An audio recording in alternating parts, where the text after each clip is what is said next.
Hi, today we're joined by Wang Lu. Thank you so much for your time to Klexical. And then if I could just ask you to briefly introduce yourself, that'd be wonderful. Great, Hannah. Nice to meet you, and thank you for your time for the invitation. My name is Wang Lu. Like Wang is the last name, actually. Lu is a given name. I'm a composer, and also I'm a professor at Brown University. I live in Providence now, but I grew up in the ancient capital in China named Xi'an in the middle of the country. And I grew up playing the piano since when I was 5 and started writing music when I was 14.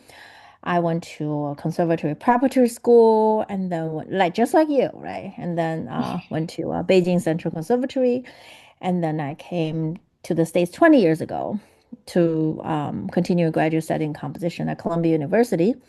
Then through this whole journey, I wrote different works and met different musicians, and yeah, here I am. Thank you so much. So for my first question, I just wanted to ask you about your initial inspiration behind your composition pieces. That's a great question. And usually people ask, what's the inspiration behind this piece or behind that piece? I think the question you ask is in general, right? Yeah. Um, when you talk to composers or writers, creators, they always have different way to start a piece, right? It's the ideas. I often realize for me, their ideas, that's outside music. It's already fermenting in your mind. And then the opportunity comes and maybe it doesn't really fit for that idea. And maybe it does. So it's never really, if Hannah, you ask me to write a solo violin piece, and then I have to sit here and think about what solo violin means for me. Mm. Probably there's already some story or some artist's work inspires me. Um, so to be specific, I mean, since you're a violinist, I thought just came to my mind was my violin work when I wrote a piece of called Unbreathable Colors for Miranda Cookson. Oh yeah. Um, I've gotten a chance to talk with her. yeah, she asked for the piece. I met her. Right after I arrived to New York 20 years ago. So when I wrote the piece for her, I spent the winter back in China, and the smog was more than I had imagined. Mhm. So I was a bit hypochondriac earlier on. So Mhm. I Oh no. brought I walk around with this little beeping air pollution indicator.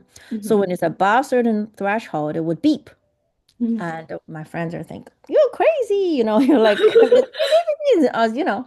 But now the air pollution is much better. But that year when I was writing the piece, though, I was like, oh, I'm trying to compose, but I'm concerned about how I'm breathing. What am I breathing in? And just like really bothers me. Maybe give me a lot of mental stress. And I was like, maybe the piece is about this, you Mhm. know? Mhm. So I use a lot of sounds on the violin that's not bright. It's not projecting. That's not lush or brilliant or, lyrical, like high harmonics and tapping sounds and very sotasto and collegial kind of sounds. So all those techniques and ways of producing sounds were already things, you learn as a composer, but I think for that piece, those just came together. So, Mhm. the idea came. And then another violin piece I wrote for Jennifer Cole when she asked for the piece, and I just thought I've known her for a long time. I just thought about her strength, as a soloist, as Korean American, as a woman who, very early on that when she was 19, she won the Tchaikovsky competition. Mhm. And I saw the video of her playing then and later the repertoire she developed. And I had the idea of somehow create what I imagine the narrative.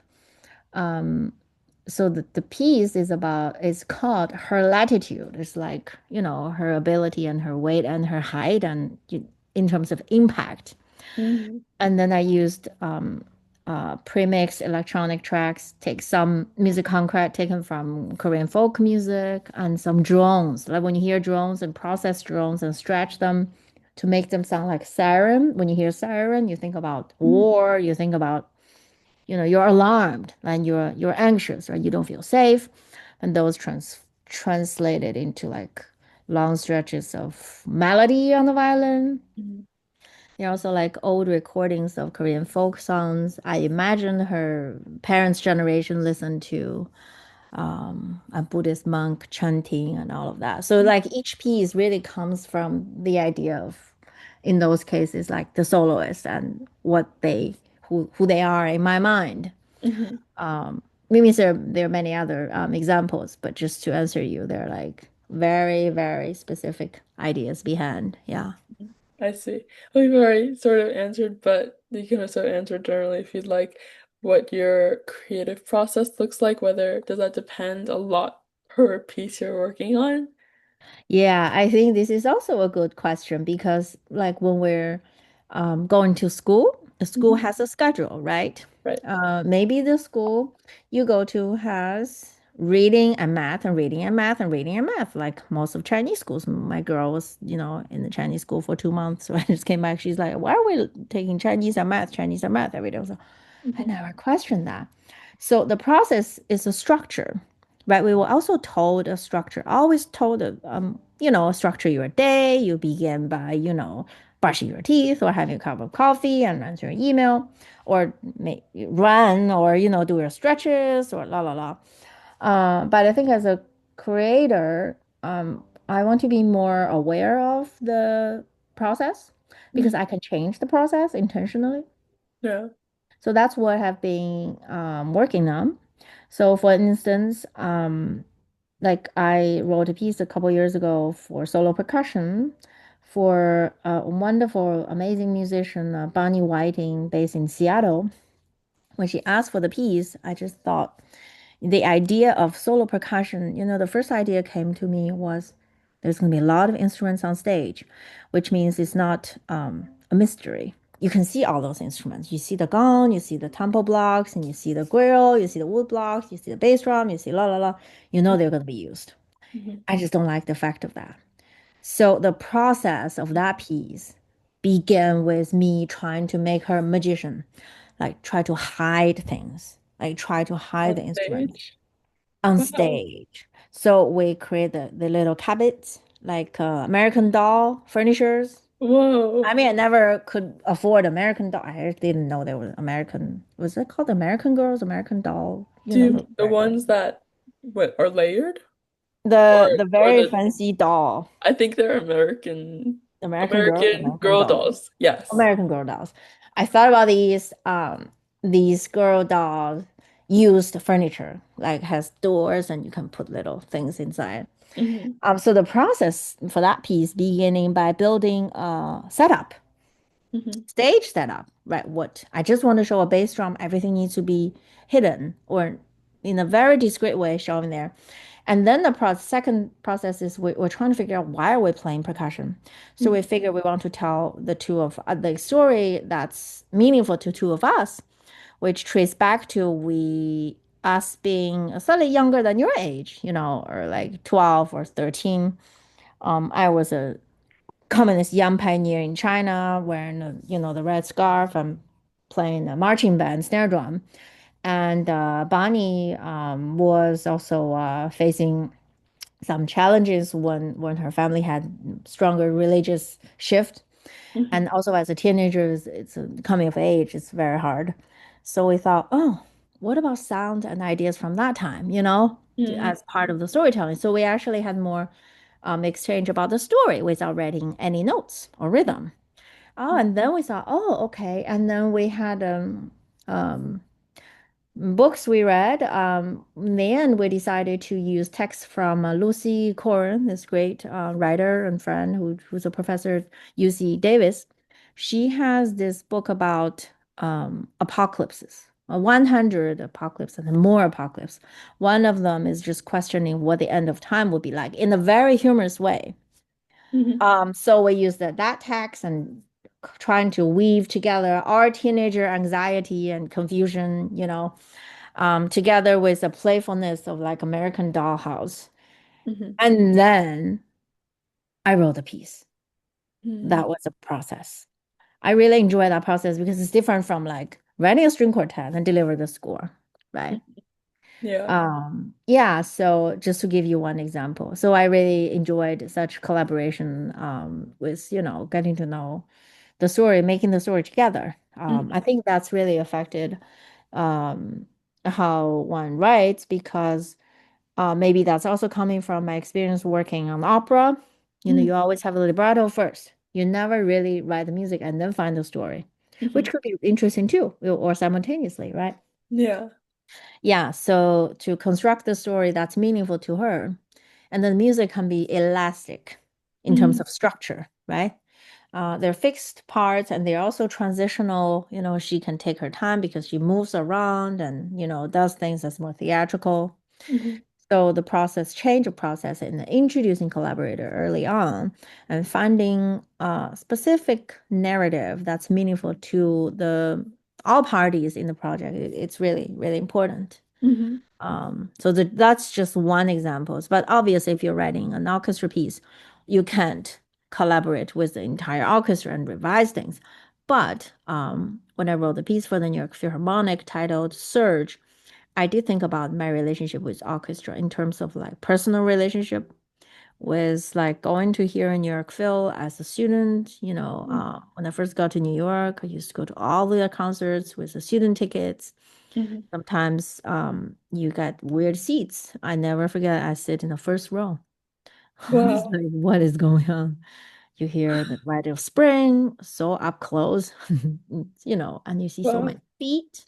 And you like Yeah. all these things you didn't even think when you're just like listen to a recording or looking at the score, right? Right. And also I thought about like all these my friends who grew up with me entering competitions, auditioning for the orchestra jobs, played in the orchestra, and me sitting there watching how conductors rehearse, all of those experience Hmm. makes it a lot more human and individual. When you write for orchestra, you're not writing for machine. Each individual one of them worked towards the goal of being part of this incredible, possibility of this orchestra. Right. So yeah, I'm also always trying to find approach that's on a personal level that's meaningful. Yeah. You have to like move yourself first in order to say anything that could be possibly you're making sense to other people, right? If you're like, Yeah. oh, it's just a piece, it's cold, Right. it's like a frozen pizza, that's not gonna work. I love that actually. Oh, I never Mm. really thought about how in the first row you can see everyone's feet. That's something I I never never really thought about thought. that. Yeah. Yeah. Yeah. So it's like really a lot of memory would come back and you think about that. But when I was a student, writing a piece started more in terms of process, would start more like, oh, what have I studied in the repertoire? Hmm. Right? If you ask for a pure ensemble, be like, oh, which composers have written for this instrumentation or close to this instrumentation, or what have been done, right? You're gonna making sure that you know this. And then you're like, okay, let me forget all of that. What can I do? Of course, then you have a different process. Now it's trying to be like, oh, okay, I already knew that. Um, what exactly is the point? Do we need to add another piece to that repertoire? Anyway, why is it meaningful, at least to you? Right. It's more of a personal, on a personal level. Mhm. Yeah, right. Great. Kind of hand in hand with your process, I was wondering if there's ever themes or narratives that you've seen like overarching across all your repertoire, and if there Hmm. are any pieces you would like to share that reflect those. Right. I think, only after people like you who's so curious and would ask, a composer will reflect, be like, oh, what would be an overarching theme? I don't think a composer would intentionally try to be like, oh, that's my theme, that's my voice. I Mm. think looking back, I think my music had a lot to do with urban sound, urban Mhm. noise, the noise of crowds, noise of public space. I call it noise, but it's when you live in that, you don't feel like you're living in a noise that bothers you. You feel like that's livelihood, Mhm. and only when the sound environment changes, you realize you're in a foreign place. It's like when you smell something differently, right? Right. So I think urban, and also because I'm an immigrant and I still travel quite a bit. I'm more aware of the change. Like I feel like I'm an outsider, Mhm. you know? Yeah. Going to the city, I'm an outsider. And going back to my hometown, I also feel like I'm outside because I notice more things, Mm, which is very intriguing, you know. mhm, Um, like there's this very interesting sound from this yogurt delivery guy in my neighborhood. He would mhm, come in like twice a day and play this jingle. I was like, mhm, oh wow.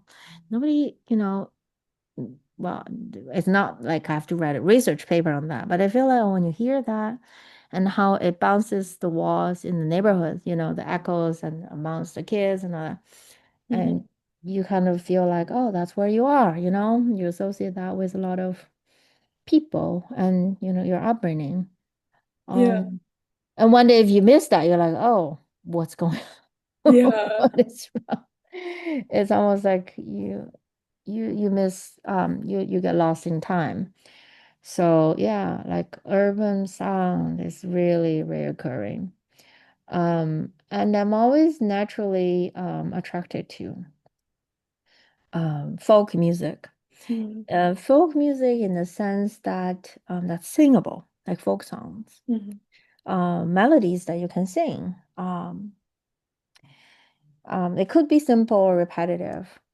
I think in my music, although it's textural, it's dramatic, um, there's always, I think, even unintentionally, a thread. It's like a line, you know. It's always there. I think when I was studying composition at the beginning, I took voice lessons. mhm, So I love to sing. I think this idea of you're able to hum things and feel it as a melodic idea. It's so traditional, but actually it doesn't have to be a song. But there are things you need to vibrate your body to have a very embodiment of your music is important to me. So I mm, think that just even unintentionally had this melodic quality building to my music. I think that's something, mm, yeah, behind in terms of this big sound, and saturation of layers and polyrhythm, all that. mhm. There's a thread. Yeah. I was wondering how, or if you have any examples of pieces um, that are about urban noise. I'm just wondering what that would look like. Oh, you can check out. I have an album called Urban Inventory. Urban Inventory. Inventory, yes, it Yeah. has city sounds, have peasant worker, rappers sound. Their performance sounds, and they're also other album called An Atlas of Time. So they're processed rock music from the 90s in China, and also urban sounds like church bells from Rome, where I lived, for instance. So they're different, like radio sounds. Yeah. Very recent work would be I did a dance piece just more than a year ago, last year at NYU and National Sawdust. I was on the piano, and Russell Greenberg, who's a member of the Ensemble Wire on percussion. It's Mm, called The Communing.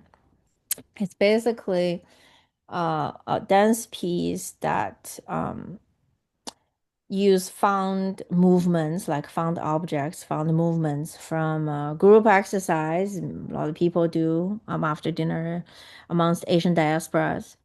Um, the sound, the electronic track, had a lot of noise I took from TikTok. really? In particular, the very hot TikTok influencers who sell things Mm, to older people, like yeah. people in their 60s and 70s, because I realized, my relatives and my mom is glued to TikTok for their particular channels and always trying to,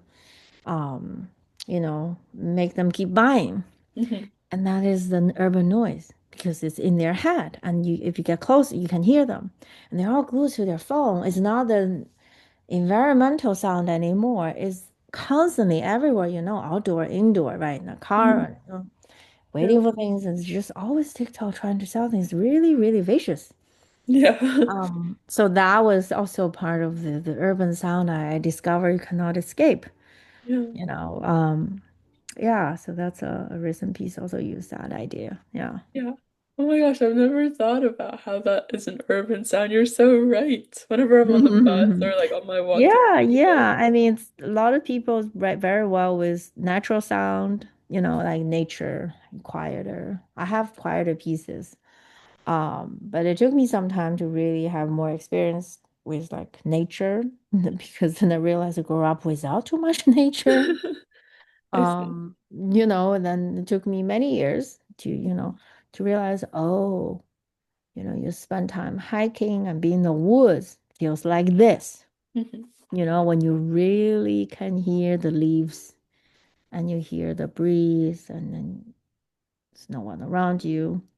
That was very, very new. I was Mhm. not brought up that way. I was brought up in a very dense and very chaotic, and very lively and full of compact human interaction. I was brought up in that environment.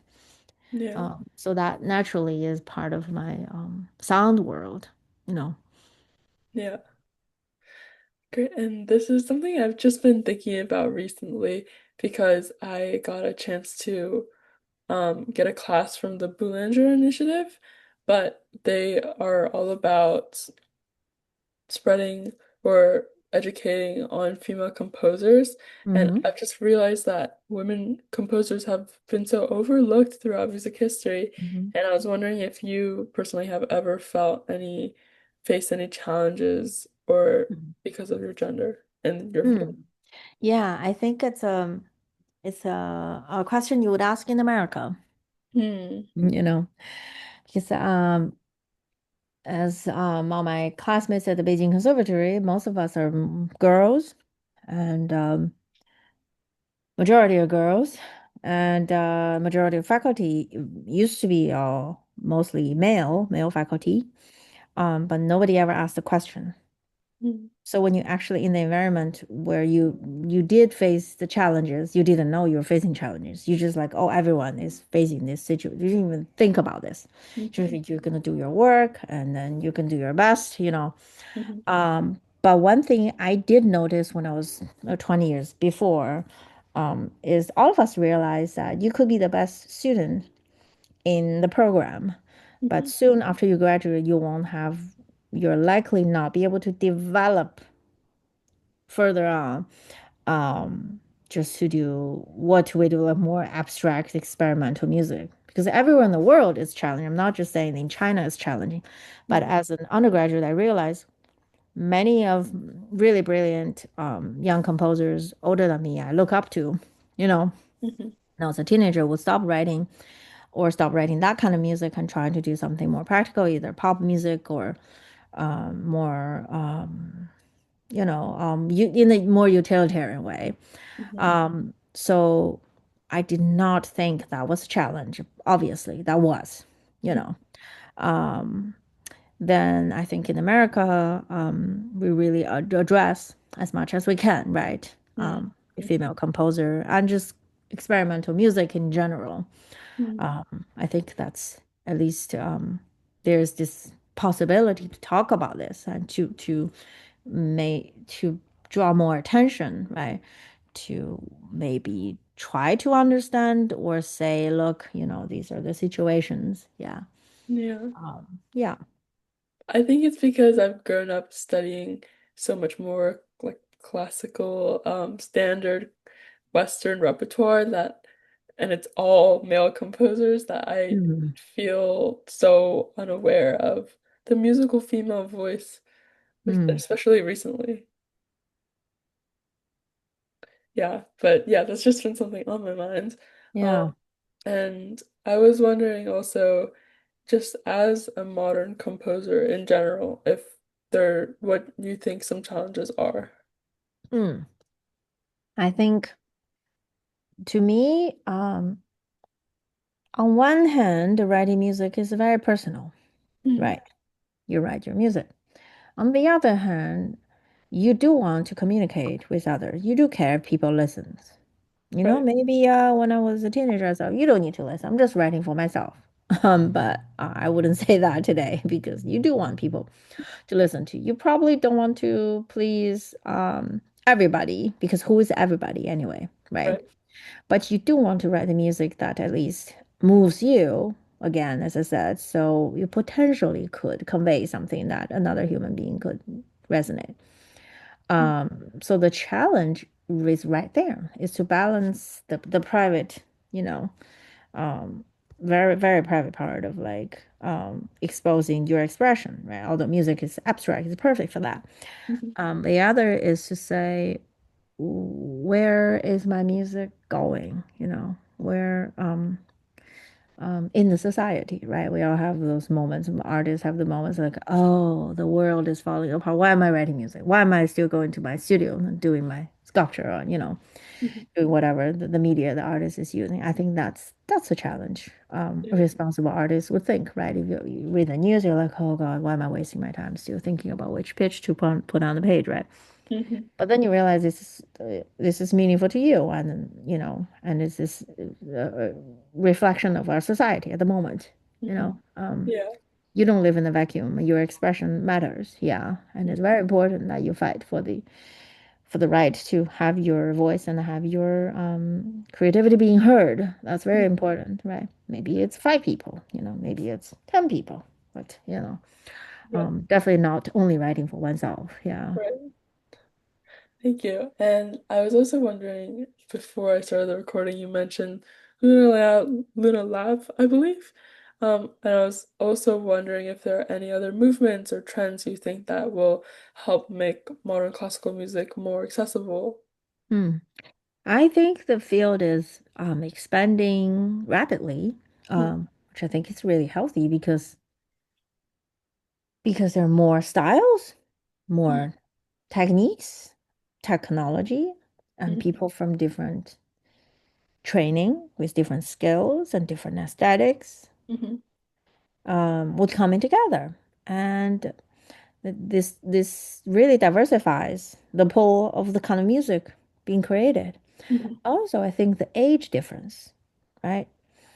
Because when I was learning composition, I feel like, oh, I'm a student who's learning composition. I would not call myself a composer until one day I really write that piece would make myself feel like I'm a composer.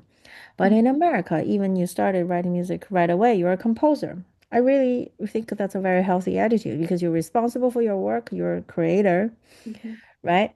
And that means with more opportunities for younger composer, you can be a 15-year-old and getting your orchestra piece down, getting your string quartet performed. And well, people a lot more senior also is producing. It's all together. It's not just styles, backgrounds, but also age.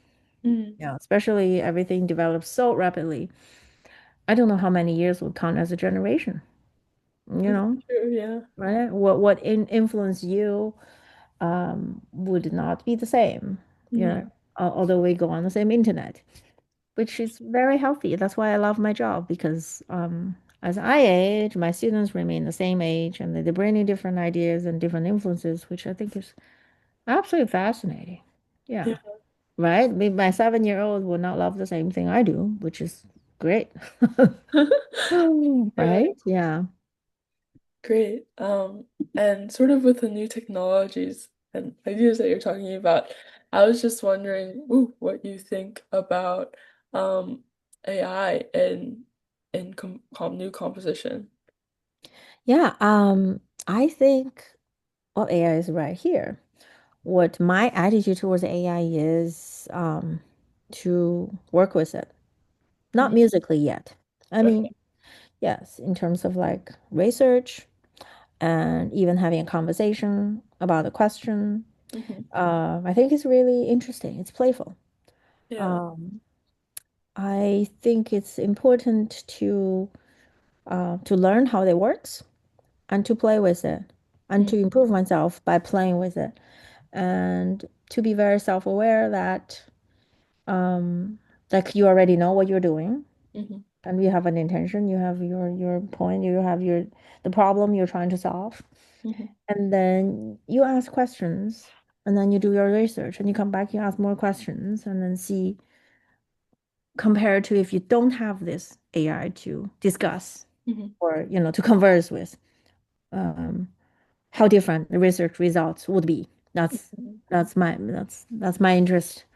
I have not found it as a direct like compositional tool, Mhm. yet. But of course, the softwares we use have built-in presets and all that. Mhm. It's already computer generated, but it's not artificial intelligence. But the AI really could, could really expand, could it really expand the conversation. I really treat it as someone I can talk to, which is interesting. I Yeah. did write a piece last year actually using AI generated text Mm. because it's a piece called Packing Orders for Soprano and Ensemble. Because you have soprano, then you need text. Mhm. Then I was going through a lot of poems and trying to set them and didn't work out. And I thought, okay, so I'm gonna find texts that do not have a strong emotional um, intention. Mhm. So I can just add mine. Mhm. And then what should I talk about? You know, should be a could be an instruction, a menu or something. I was looking for something like that. Then I was looking at my book called The Order of Things and Packing Orders, like a little dictionary. I was like, Mhm. oh, great. The order of things, that'll be great. Then I started to search like what packing order means. It actually means something in the hierarchy amongst chickens. The chicken Right. will pack each other's head. The head chicken is toughest. It's very violent. And then I Yeah. started to ask Google Gemini, like what packing order means in classical music, in music in general, and in contemporary art, and in high school, um, etc. And amongst chickens, and when a farmer is trying to train the chickens, what it means and what it would be like Mhm. to establish hierarchy. So I use all the generated text from AI, which is absolutely Oh. ridiculous. Um, but it's all coming from the human input, right? AI does not really think; it's just reassembling things. I like how the text was talking about in contemporary art. Um, good art is considered good because it has repetitions, which means you use the same material in different pieces, or different pieces of the same material. Back and forth, the same thing. And Mhm. in music, the top of hierarchy is voice because the voice is considered a gift from God. At Right. the bottom of the hierarchy is percussion because it's noisy. And in the middle is instruments such as clarinet, which can play melodic, material. But it's Mhm. like, who said that? Mhm. Then you can trace back to who said that.